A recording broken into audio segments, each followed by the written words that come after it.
This is Johnny with Tigerbomb MMA, and today I'm going to go over UFC Macau, Yan versus Figueiredo, giving you my thoughts and predictions on the entire 13-bout card taking place in China. So you know it's going to be really good.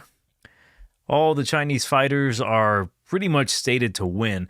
Man, when I'm doing these researches and researchettes on these guys and gals in the road to UFC, what struck me fascinating about that entire event is that a lot of these people tend to go to split decisions and expect no less with the judging in China. For whatever reason, I've noticed this about, like, say, Korean fighters versus Korean fighters, Brazilians versus Brazilians, and in this case, Chinese versus Chinese, and more realistically, just any Asian fighter versus any other Asian fighter. And it could just be because of the homogenized styles that go about. Like, they all know the similar or same general martial art, traditional martial art, whether it be sanda or judo or jujitsu or whatnot. So it makes things a little tougher to judge in certain cases because they're just so evenly matched. And I kind of expect that to kind of be the recurring theme, especially with these tournament finals that I'm going to go over. And there's some good stuff that I saw from some of these people because I wasn't too familiar with some of the people that fought in the road to UFC, even though I've seen them and I knew of their fights, I just completely forgot about them. But when digging into them, I was a bit impressed with certain people, one of which actually isn't even fighting. His name was Zhu. I don't know how to pronounce his first name. I won't be able to pronounce most of these people's names, but I'm going to give you my thoughts on these. And yeah, I don't know if I'm going to bet it. I probably will, to be honest. I'm going to be hopped up on like Cocoa Puffs and methamphetamines to watch this fight because it's going to be taking place around 5 in the morning for me here in the Midwest. So let's get started with the first fight of the night. Oh, Lord. It is a horrible one. Horrible one in the sense of like predicting, not in the sense of the fight itself. I think it's going to be a banger. I think it's going to be fun while it lasts. But we've got Mahashate versus Nicholas Motta. Now, with Nicholas Motta, funny enough, he's plus 175. When I heard about the matchup, I would have expected him to be either a pick'em or at the very minimum a pick'em or the favorite.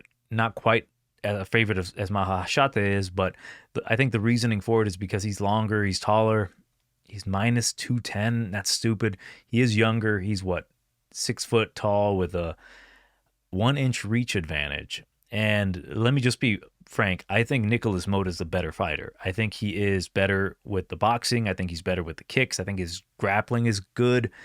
And I look at him sometimes and I see potential in him, but he's 31 years old, and when is that potential going to be unlocked? I've seen him training. I mean, I like his training camp. He's at Extreme Couture.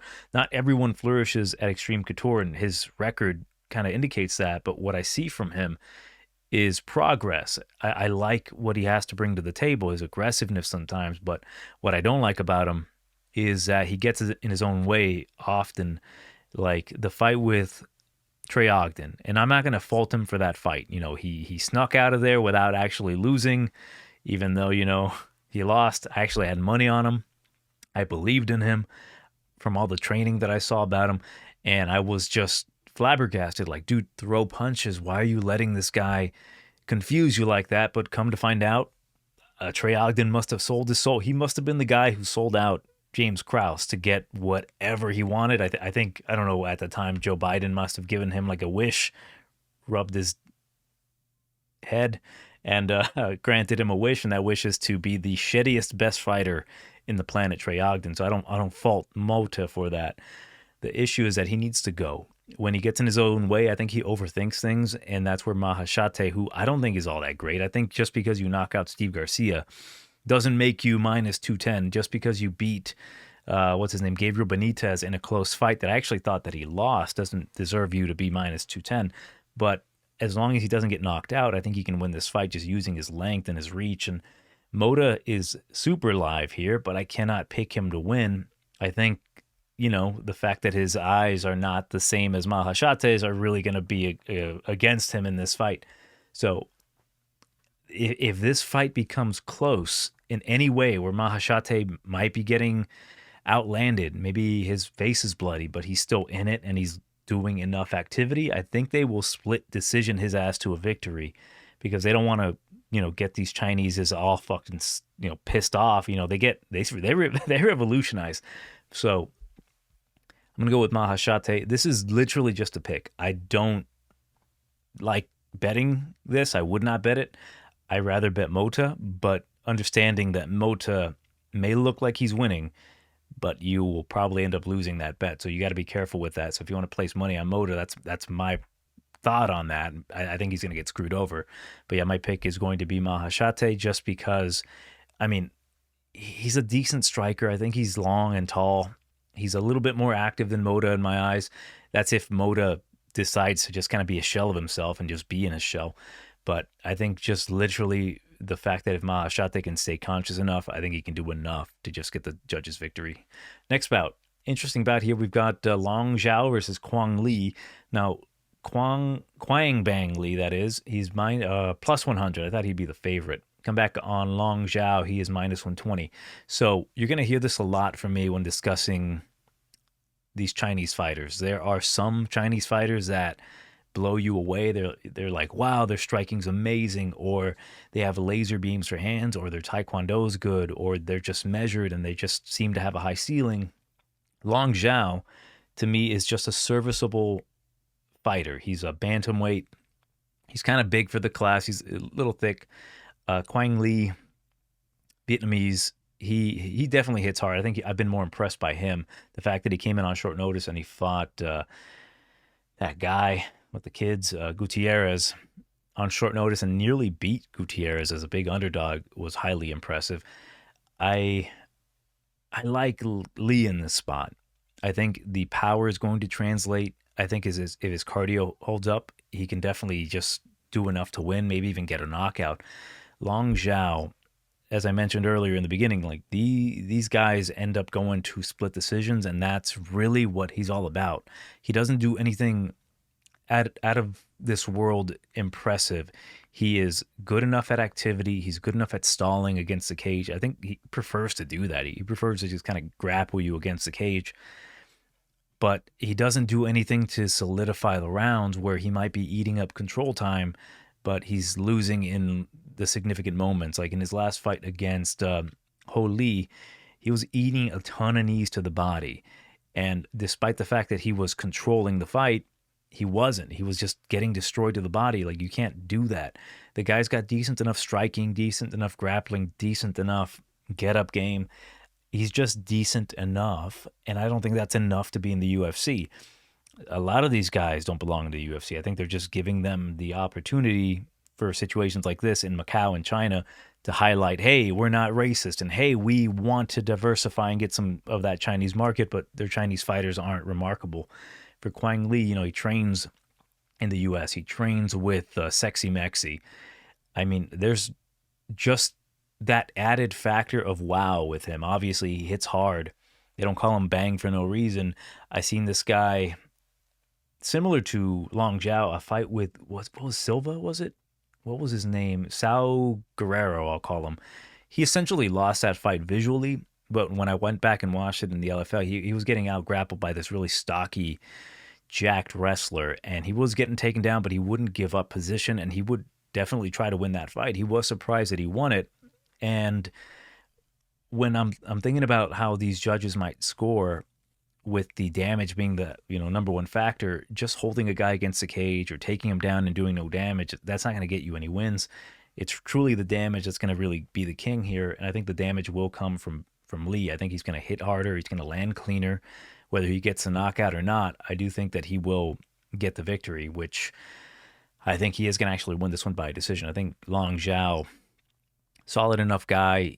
These Chinese guys have some good chins, man. It's crazy. So I got this guy. He's got the experience as well. So I'll go with Quang Li to solidify a UFC victory, 29-28. Don't be surprised if he gets robbed here. Next bout here. Fascinating. Loner Kavanagh versus Jose Ochoa. Number one, Ochoa, Peruvian. And he's plus 310. Automatically, probably bet him. Not to say I think he's going to win. I just think he has a high likelihood of pulling it out of his ass. Just depends on certain factors, because he is 7-0. They're both 7-0. He is a bigger guy here. He's 5'7". He trains out of Shoe box. And I was both impressed and not impressed at the same time with Jose Ochoa. The fact that he doesn't look very polished to me when you're looking at tape, which will lie to you.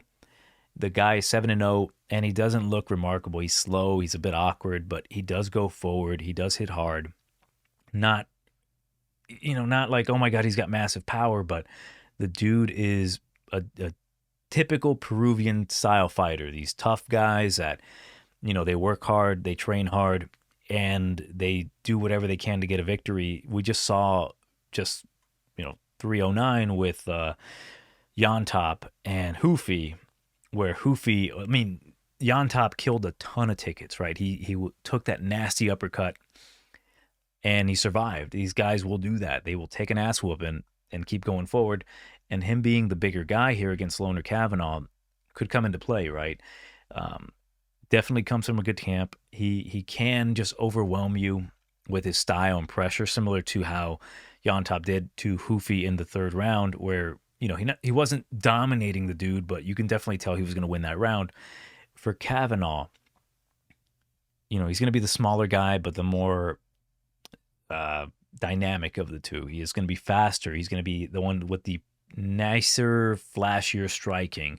Not to say that he's going to come out here doing like spinning back kicks or shit, but he is just so clean on the feet that he can just, speed and precision knock out Jose Ochoa. But I think it's going to really test both men. It's going to test Ochoa's ability to adjust. I think he's going to lose the first round guaranteed unless he just comes out here and just blasts Loner and knocks him out. I like Kavanagh here as just a pure pick. I think he actually wins it by a decision.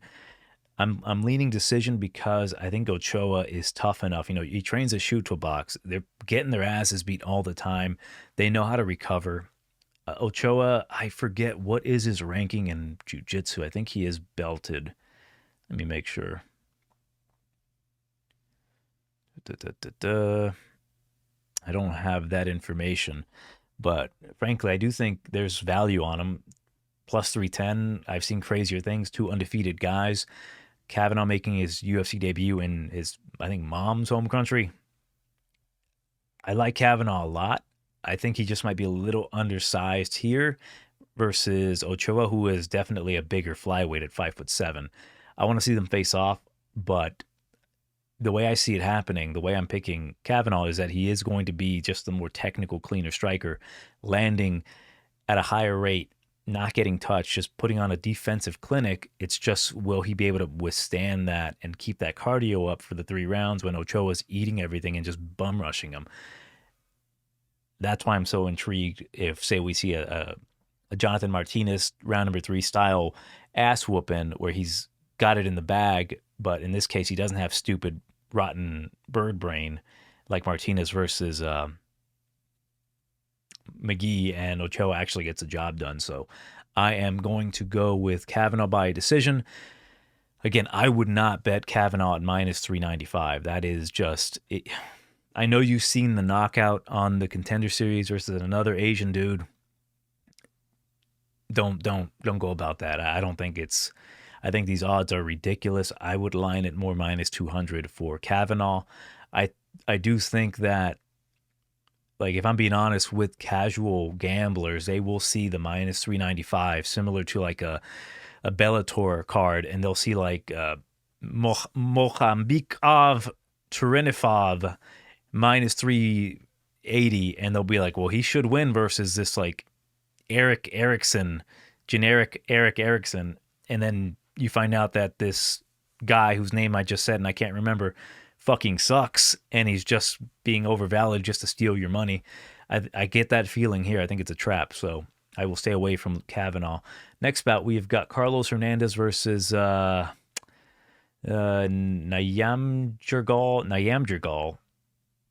Tumendemberel. Minus 200 for Hernandez. Come back on the Art of Knockout. Okie dokie. Plus 165. So let's see. Nyamjergal. I wrote down he's a grappler, likes to strike, no real boxing. He's 8-0. versus Carlos Hernandez, who is a tested veteran in the UFC. He only has, one win over Bandar. This one's, it's tough because Hernandez should win it. I think he's better wrestling. I think he's fought better competition. I think he's lost to better competition.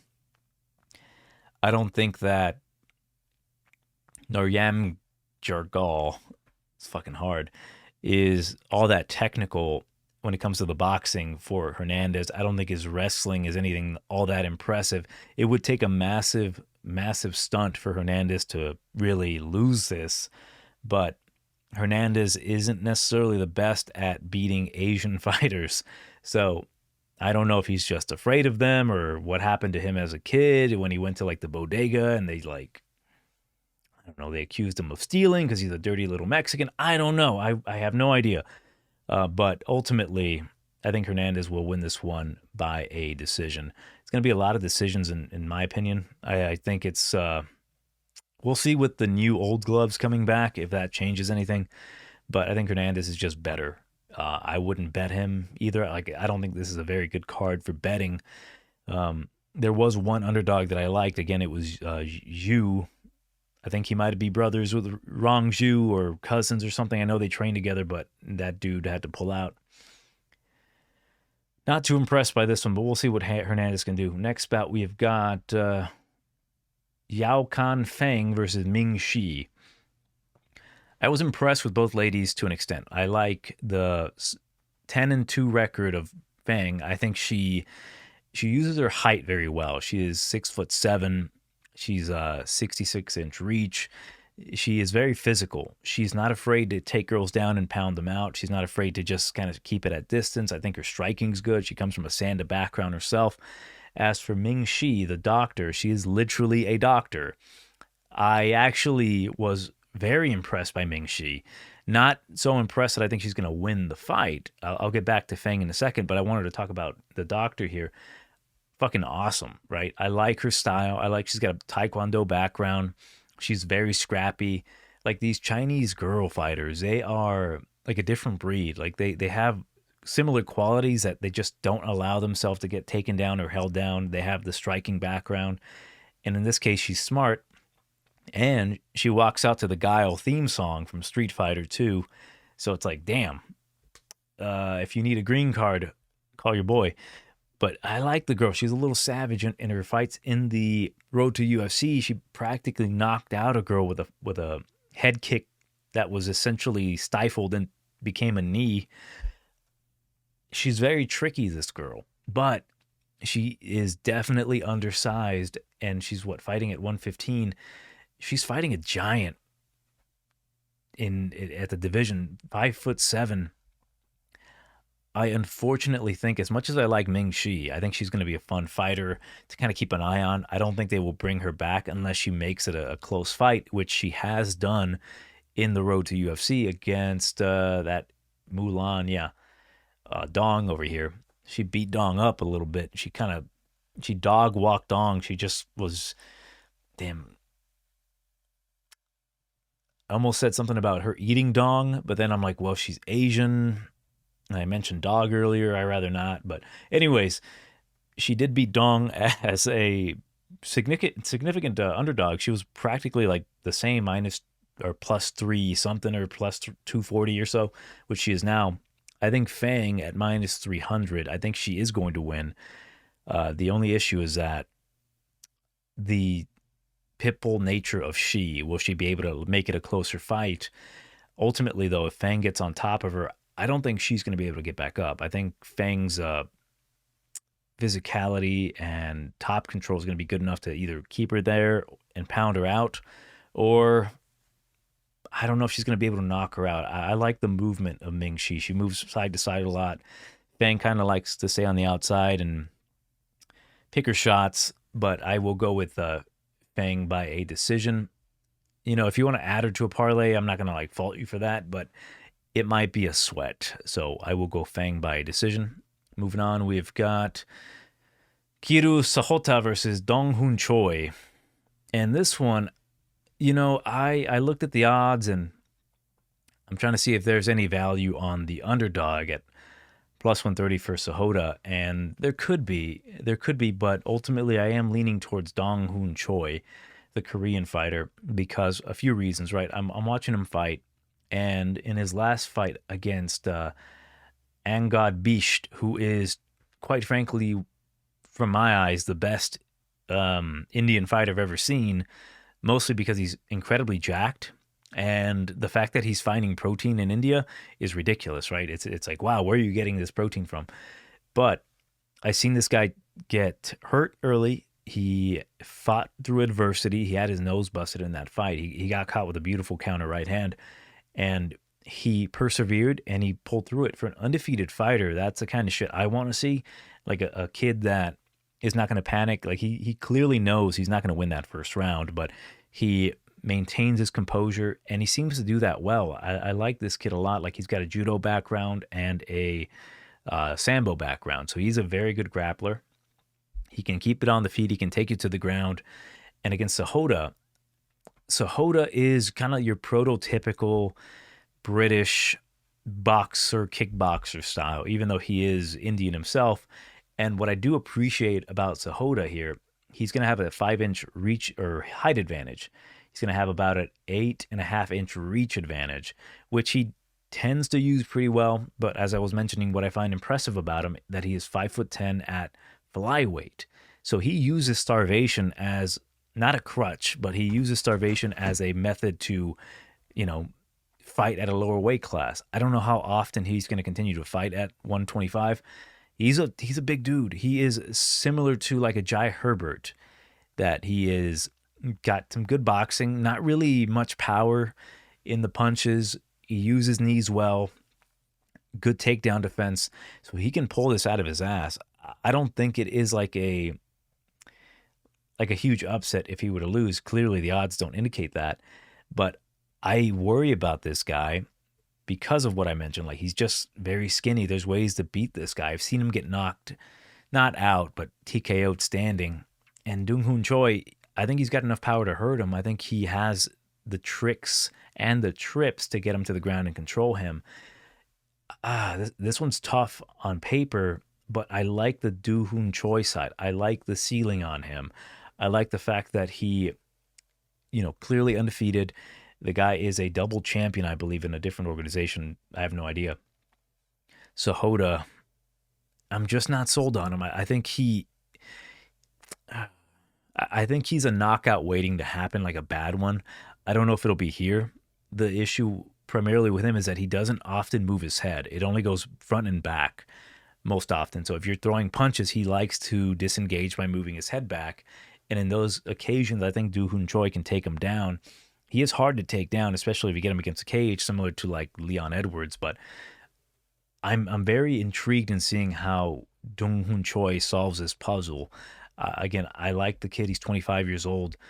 And as for Shahota, I think he can put on some entertaining bouts in the UFC, but what's that going to get him? He's not going to get anywhere near a title. I think you can at least prop up Choi to be like, hey, this could be the Korean prospect in the division.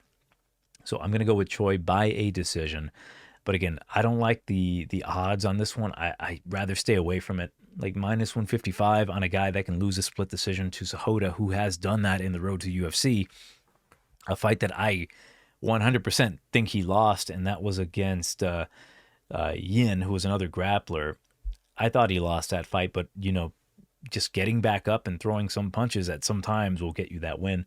So we'll see. I am intrigued, but I've got Dong Hoon Choi on this matchup. If you think otherwise, like I understand picking and betting Shahota, like he's got the boxing advantage, he's going to have the reach advantage, but that's not everything, man. I've seen like the guy who I mentioned earlier, a Jai Herbert, get knocked the fuck out by a guy with a lesser reach advantage over him with a grappling background. So if Dong Hoon Choi can find that knockout power, which I think he's still growing. I think he can find it. I think if he lands on Shahota cleanly, he can probably knock him the fuck out. So I'll go with Dong Hoon Choi by a decision. Next bout, to me, one of the actual hardest ones to predict here. We've got Sung Young Yu versus Baogan Jenisuly. So, as I mentioned with Long Xiao, a guy that is just good enough everywhere. That's how I see Balgam Jenisuly. He is just pretty good everywhere, but not overly spectacular. As for you, and this is at 135, he's minus 145 here versus the plus 120 of Balgan. He is a jiu-jitsu guy. His nickname is Jiu-Jitsu. This guy will do some spectacular. I mean, he's got legit grappling. He will take your back in any method. He will control you. I mean, he's not afraid to strike. I like his composure in here. It just comes down to, will he be able to hold down Balgam? And I guess I mentioned Balgam. He can get back up. He can strike. He has some decent striking. He can make this a dogfight, Balgam that is. But if he does get to the ground, I do think he can get, as I put it, get jujitsu'd by jiu-jitsu. By like that, I mean get taken down and controlled. Maybe give up a submission. If, again, I see this one being a possible split decision, but I do like you in this situation. I do think that jiu-jitsu, the way he sets up his shots, they are predicated on the opponent actually eating a punch, meaning he'll keep it on the feet. He will stay there. He will throw punches at you. Actually, who did he hurt? Did he? Yeah, he beat a dude in Darmisu Zapasu, whatever. I thought that guy was going to advance and actually take the tournament, because I think that dude was very. Let's just say he had the right genetics to win this fight. By that I mean I think he had a little bit of Russian in him. So when you beating him, I was very impressed by that. Just him getting him down. And for Balgam, like, I've just not been impressed by his style. Like, he's just meat and potatoes, very boring. Not to say he can't win, just fucking time the knee perfectly. You can probably knock out you. But with you being so, unafraid to keep it on the feet, knowing that he can take you to the ground whenever he needs to, I think that's what's going to get him the victory. So I'm going to go with you by a decision here. Lots of decisions this card, that they are going to end in this bout. Holy shit! For a second, I'm like, when did Ozzy Diaz get switched to fight Carlos Ulberg? They kind of look alike, Like, if you're just not paying attention, they look a little bit alike. So yeah, we've got Mingying Zhang, the Mountain Tiger, minus 305 versus Ozzy Diaz, who is plus 240. This is at light heavyweight. I'll cut to the chase. Mingying Zhang is going to knock him the fuck out in the first round. I mean, yeah, Zhang is not a guy that I like to bet as a huge favorite. I think he's like, there's issues with him that I do not want to discuss at this moment. But in the pocket, he is nasty. He's got great ground and pound. I mean, he's fought bums, man. But he did fight Brendison Ribeiro, and he knocked him the fuck out. I think this guy's got some devastating punching power in the pocket. Punching power in the pocket, I say. And for Ozzy Diaz, this guy fucking sucks, okay? I mean, props to him, he's 9-2, but I've seen this dude in his last 3 fights. I've seen him either knocked out cold or at the very minimum dropped. And he's been fighting kind of shitty competition. He fought Bevon Lewis, who dropped him and dominated him. And Bevon Lewis just got tired, and Ozzy just ended up finding the knockout, which is okay, great. You're tough enough to withstand an ass whooping. That's great. His next or previous bout, Chuck Campbell. Chuck Campbell's 40 years old. Chuck dropped him. Again, Chuck kind of got tired, and he got knocked out in the last second of the round.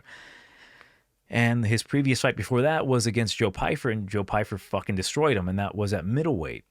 So with Ozzy, I can see him taking more and cleaner shots and being up and conscious against Zhang. But until what point? Those extra pounds on Diaz at 205 is going to help him here, but I think eventually Zhang hits too damn hard at this weight class. I mean, if Zhang gets tired, I can see him, fucking up and losing, but I don't foresee that. I think Diaz is not UFC caliber. I think the dude is unremarkable, and I think he's going to get knocked out. Plus 240. I've seen crazier things happen. Zhang should not be this high of a favorite. I even considered parlaying him at one point because, like, hey, let's bring down those odds because Diaz sucks. But, man, I don't want to base it all on that Ribeiro fight, which to me I think was his best opponent. I think he looked very good there, kind of stayed calm on the pressure, and then when in the pocket, he just destroyed him. The thing is that I understand that Diaz sucks. It does not make him incapable of winning this fight against Zhang. So I will pick him to win in the first round. Zhang, that is, a Mountain Tiger, by first round knockout. But if Diaz can survive that round, I would probably bet a bit of shekels here on Diaz to maybe find some bullshit victory. And I mean some bullshit victory where Zhang like hits him to the body, he crumbles him, and then Zhang gets tired beating his ass, and then Diaz survives and come back and finishes him, whatever. That would suck, but very possible. Moving on here, we have got Volkan Oezdemir versus Carlos Ulberg. Ulberg minus 280, minus 260. Come back on Volkan Oezdemir plus 210. I mean, this is Ulberg's run. He's only lost one time in the UFC, and I think that was the best thing that happened to him because he would just blow his wad. And now he is more than capable of doing the bare minimum and still knocking you out and or going to a decision. Volkan Oezdemir, I think he is definitely, heavy-handed. He can knock out Carlos if Carlos is, a little too, I don't know what the word to use, fucking stupid. If he is lazy with his jabs or if he hangs out in the pocket a little too hard, I think Volkan can catch him. But realistically, the speed of Ulberg is going to be the deciding factor. He's going to keep it on the outside at his distance. We know what happens if people try to bum rush Ulberg. He will unload on you in the pocket. Just ask that idiot over here in Minifield who just tried bum rushing him and knocked him the fuck out. Knocking out Johnny Walker is not the most impressive feat. I mean, I will probably always take that bet, Johnny Walker to beat Volkan Oezdemir. I took that bet. It did not go well for me. But just because you knock out Johnny Walker, a guy who gets knocked out by everybody, doesn't mean that you're back and ready to make a run. You're 35 years old. I think Carlos is going to catch him with like a lead left hook or maybe a counter left hook. I just see Ulberg knocking him out within the first 2 rounds. I'll say in the second round. I think, again, Ulberg's run is now. He's 34 years old. I would not be surprised if they put him in a title eliminator after this fight. So he has to win this fight, and he'll do it by any means necessary. He has no problem being boring. I've got Ulberg to win this either by knockout or decision.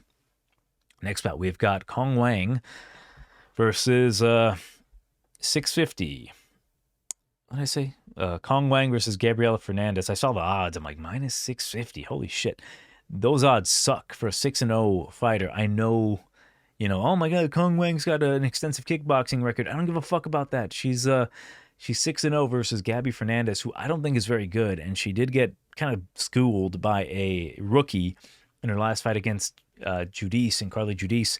But for her to be plus 470, that's fucking stupid. I think that Gabriela Fernandes has a path to victory here, but Kong Wang is probably going to destroy her within the first 2 rounds. I will say the second, I think Gabriela has volume, but Kong Wang, puts that Joker makeup on. She smiles at Gabby. Gabby's not going to like that. I think Gabby's going to fight a little aggressively, which she does. She definitely does, and she's going to have the grappling advantage here. On paper, anyways, I think Kong Wang is definitely getting better at grappling herself. I don't want to say I don't see a way that Kong loses, but it's going to be really hard for Kong to lose. And it's so dumb to me that you go from a Victoria Leonardo to a former LFA champion and Gabriela Fernandes. I don't love that. I like the fact that they feel confident in her skill set to really contend, but that's a big leap from a bum to a former champion, whether it be a bum champion or not. But I'll go with Wang by second round knockout. I don't like betting this. I would not bet her. I wouldn't even bet it by knockout. Like the odds are so big that you're bound to get burned. I think if anything, probably take a shot on Gabby Fernandes to upset the apple cart here. Next bout, we've got Song Kenan versus Muslim Salikhov. I like Salikhov here by a decision. I like Song Kenan. I like his power. I just don't think he is active enough. I think Muslim at minus 165.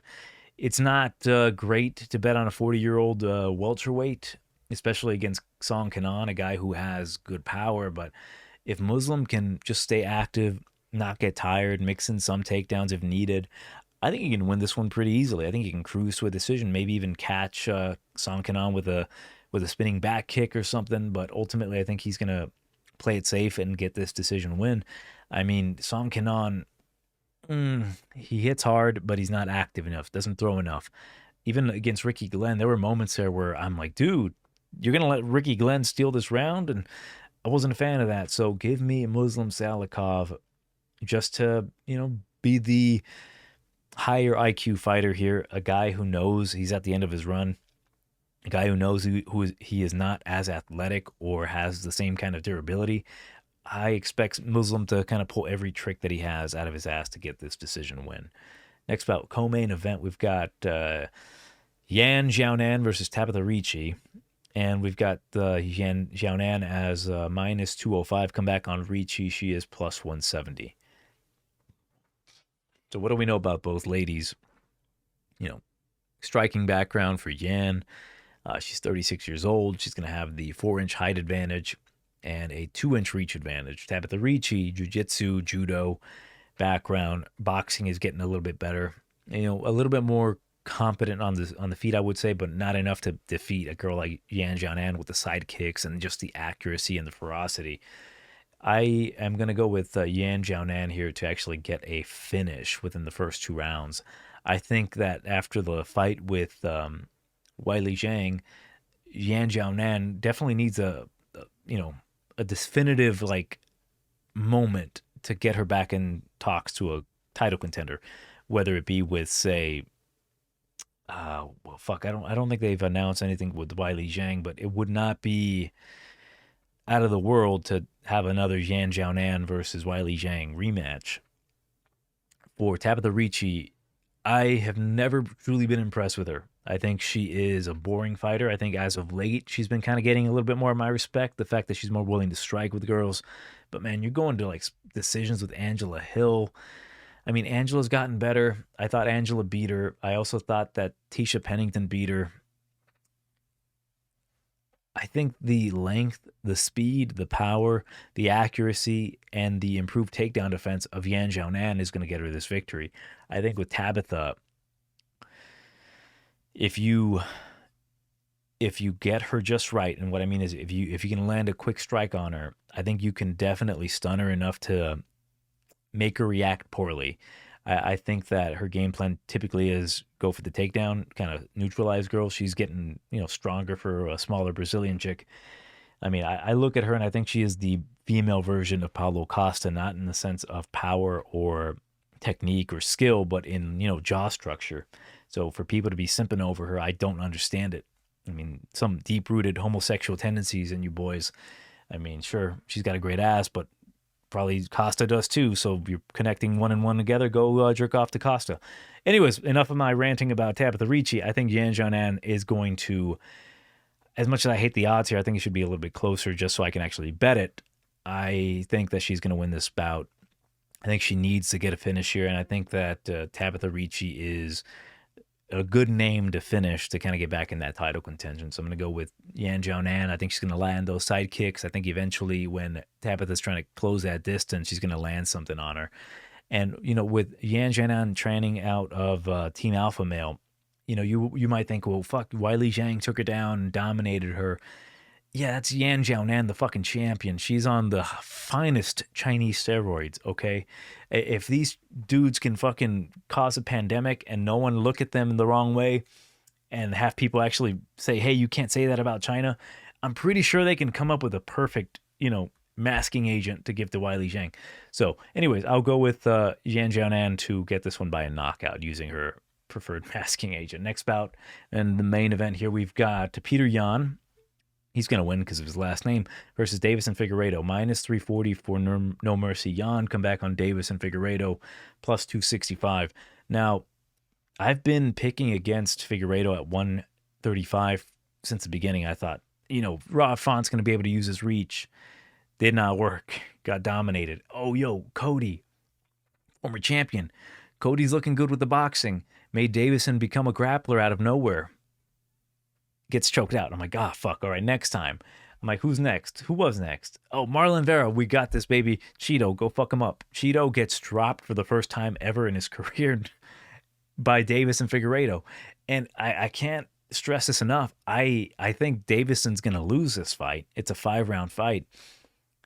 But the fact that he's got that kind of power to hurt Marlon Vera like that, it's fucking ridiculous, for real. So with Peter Yan, as long as he doesn't get knocked out, I think he wins this fight. So with Peter, let me explain why I picked against him against Song Yadong in his last fight, because it was a 3-round fight. A 3-round fight, knowing that Peter Yan tends to kind of download data, and let's face it, he gives away either the first or the second round, typically just the first round. With high-level competition, I do think he might drop the first 2. That's not going to matter because I think he's going to finish Davison in round number 3, 4, or 5. And track record is when Peter Yan gets rolling, when he is on fire, he is unloading on you. He's devastating combinations, excellent boxing, great movement, like good defense, great grappling himself. This guy can do it all. And it sucks that he never had his chance to become a champion. Anyways, maybe Merab can give him a fight for the championship, because I don't think they've fought yet, or maybe they have. Oh yeah, it was fucking ridiculously boring, and Peter Yan fucking sucked. Anyways, God, imagine they rematch that. Imagine, man, I saw live Merab beat Sean O'Malley, and it sucked the fucking air out of the room. People wanted to leave early. I just can't imagine having to go through a pay-per-view with Peter Yan versus Merab. Oh my God, that would suck so bad again. But anyways, Peter Yan, track record of beating the shit out of Brazilians. He beat the shit out of Jose Aldo for the belt. Beat the shit out of him. I've never seen Jose Aldo get his ass beat that bad that everyone felt bad for him. For Davison, we know that he, moving up in weight, he's going to have better cardio, but I've seen the guy gas. I've seen the guy get tired. I've seen the guy kind of fear for his life with the power of, guys at 135. I think that if he does intend to grapple here, he may be able to hold down Peter Yan for a round or 2, but ultimately with Peter Yan using nasty body work, I think he's going to be able to catch Figueiredo. Think about this, man. We have seen Figueiredo get hurt and rocked by fucking Moreno. Moreno hurt him in, I think, the fucking every single one of the fights minus the first fight in their quadrilogy. I mean, he's getting up there in age. I think Peter Yan is kind of got his feet back under him after those 3 losses in a row. 2 technically, because that first one was bullshit against Sterling, but yeah, I think very confident Peter Yan is going to be able to actually destroy Davis and Figueiredo. I just see him investing to the body, just being defensively sound, avoiding the takedowns, getting takedowns of his own, just tiring out Figueiredo in a 5-round fight. Even if Figueiredo's winning 4 rounds, I think that Peter Yan, when he's on, he can knock out or finish Figueiredo at any point. And I do foresee that happening. So minus 340 for Yan. I think it's a good parlay piece with like Carlos Ulberg. So to me, I have got Peter Yan for via knockout. I'm going to say in the 4th round. I think he's going to be investing into that body, and Figueiredo slowly is going to look less impressive. Figueiredo at this weight class, he's kind of figured out the strategy for the bare minimum. Don't throw too much, but throw with power. And then when you do go, make sure that it counts. I think against Peter Yan, a guy with high fight IQ, a guy that isn't afraid to, get inside the pocket or take you down, I don't think it's going to work here. I will be surprised if it does. But give me Peter Yan by a TKO in the 4th round. Should be maybe like 11 p.m. for me. By then, I should be up and at 'em and ready to go to start my day with a happy, nice little, pocket full of money with that parlay. But yeah, let me know what you think in the comments regarding this interesting fight card in Macau. Again, I do think there's going to be a lot of weird shenanigans early on with the Chinese fighters possibly getting the victory just by doing fuck all. So yeah, Johnny Tigerbomb MMA. I will see you next week.